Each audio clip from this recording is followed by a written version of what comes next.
So that was insightful when you talked about the civil unrest that may come.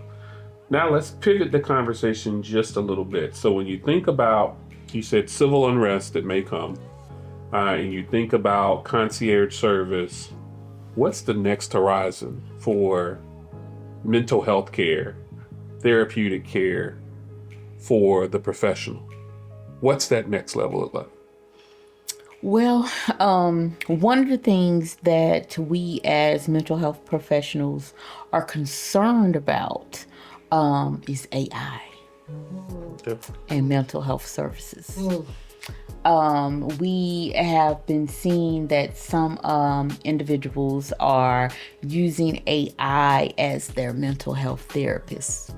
They are using chat and saying, oh, I don't need to go to a therapist, that I'm going to utilize chat as my mental health therapist, and that is very dangerous.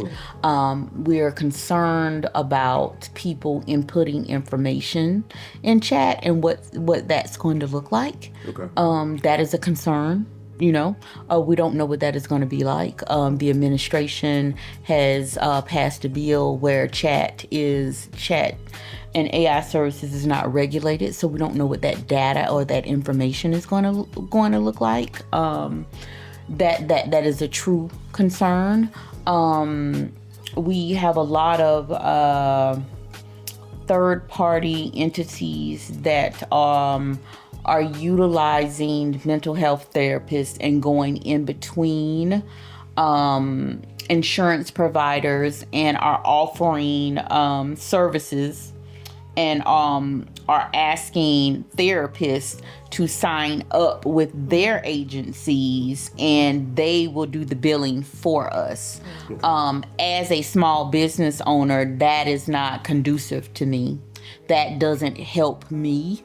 That hinders me from growing my business and scaling my business up, because they're able to negotiate a higher rate with insurance providers, and insurance providers are more apt to push their clients that way than my way. So that is a concern, because you squeeze and bottleneck the small business owners. So that is a concern. One of the things that we're seeing that is a concern is that individuals are coming out of school and there are associates. So that means that they're not fully licensed, and they're wanting to come out and they want to make six figures. You don't make six figures in the mental health field. Yeah. You got to learn first. And so that's not a realistic expectation. And so if somebody else can offer you six figures as a third party vendor, then that hinders you from actually coming over here and learning the craft and being a clinician, a good clinician and a seasoned clinician. You're going for the money. And so that is some of the concern. We're not getting quality, or they're asking us, well, what can you do for me? How much money are you going to make me? Why would I go to you when I can go over there? But they don't have a heart for the work. So that is some of the tension that we're seeing now. We're not necessarily getting quality people and quality applicants to come in, because they're wanting to make money and they're going to make faster money and things from that perspective. So it's a challenge to get quality people to come into your agency.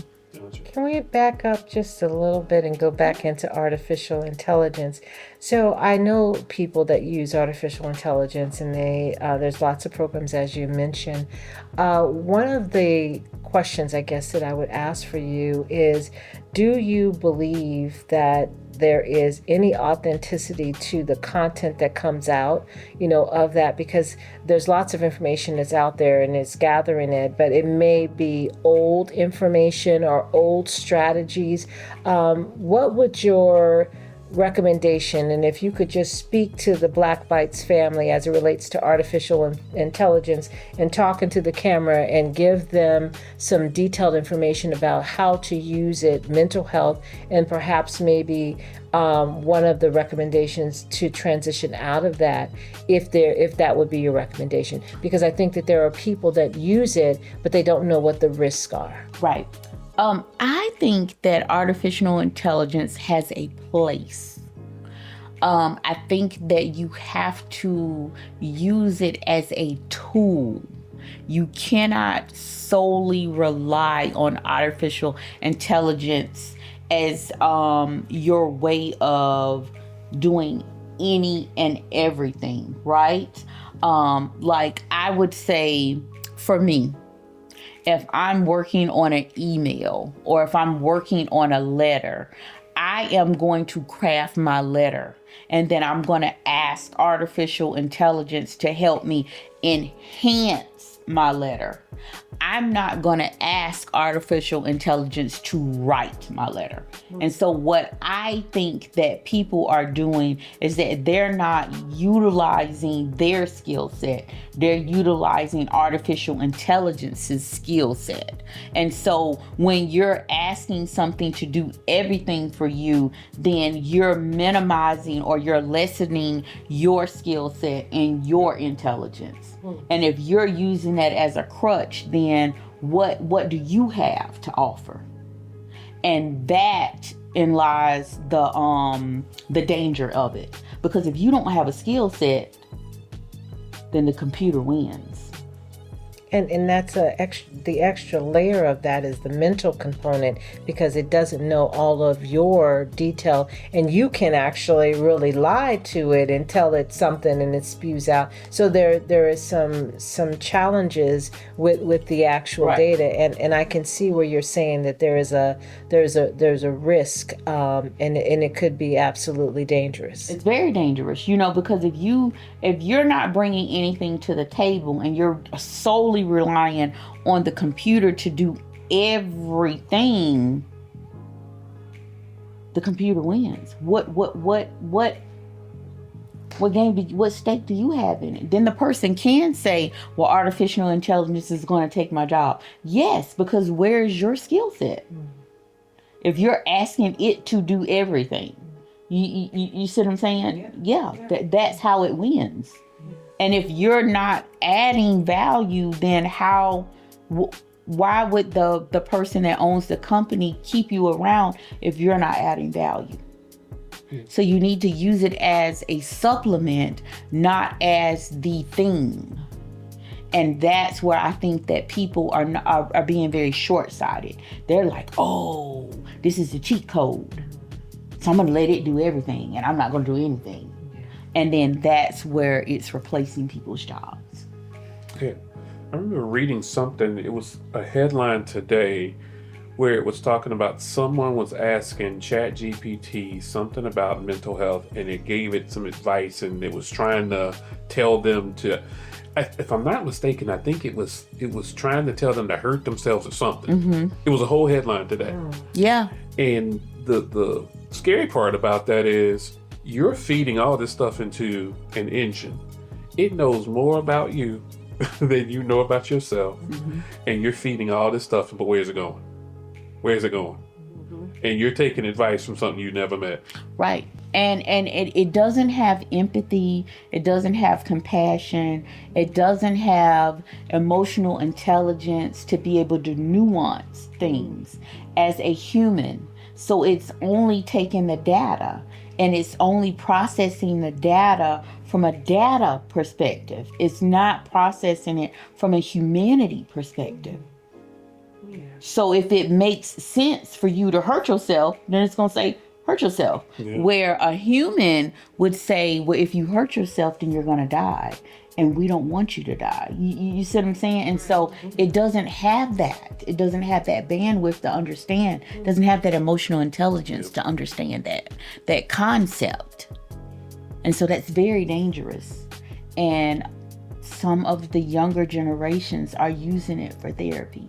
And it's very dangerous. It is very dangerous. But we are also seeing where they don't have access to mental health services. They don't have insurance.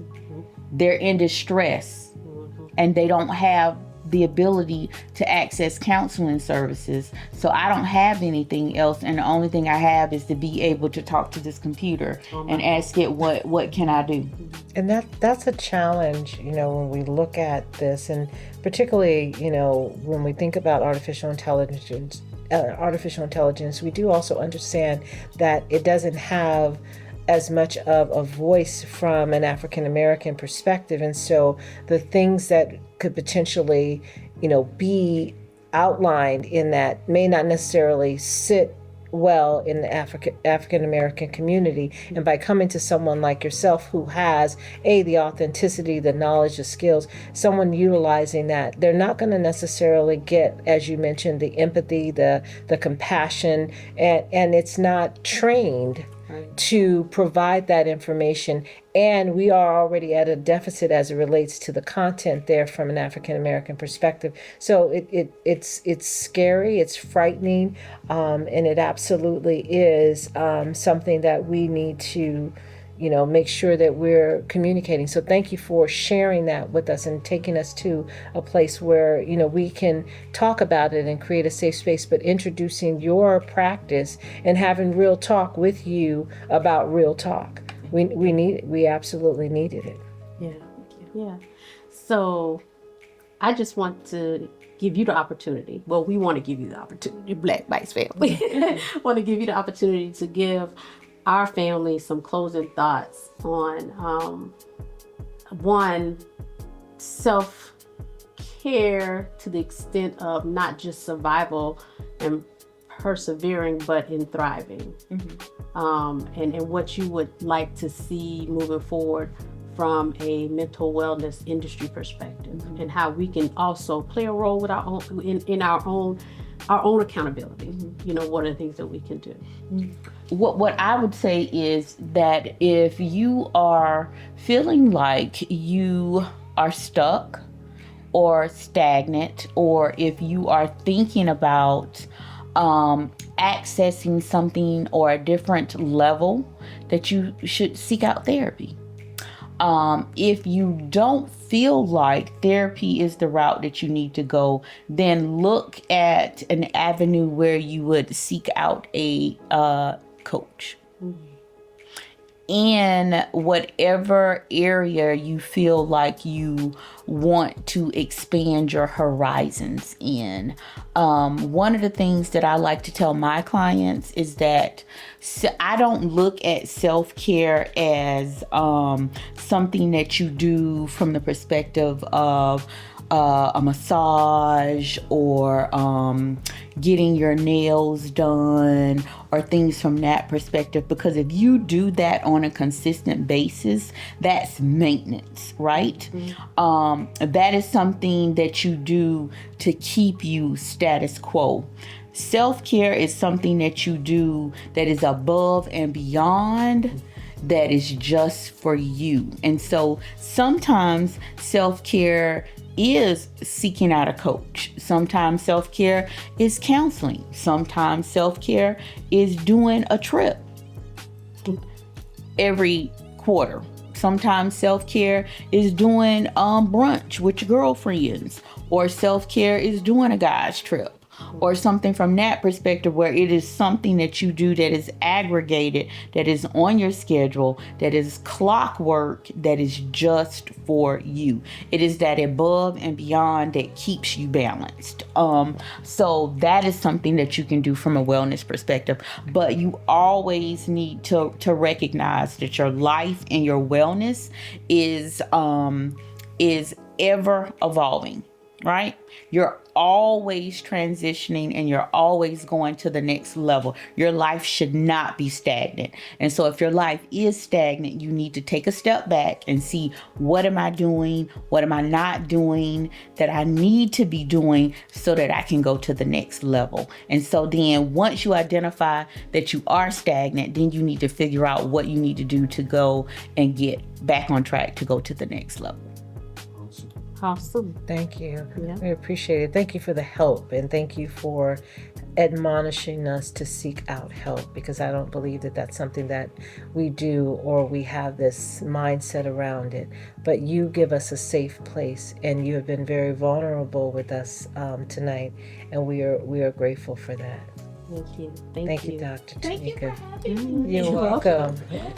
This feels good. We appreciate you. Black Bites family, it has been a pleasure to sit and have a conversation. If you need help, you need therapy, you need someone, Dr. Tameka is available, and we will have her information loaded below so that you can reach out to her. We appreciate it. Take care of yourself. God bless.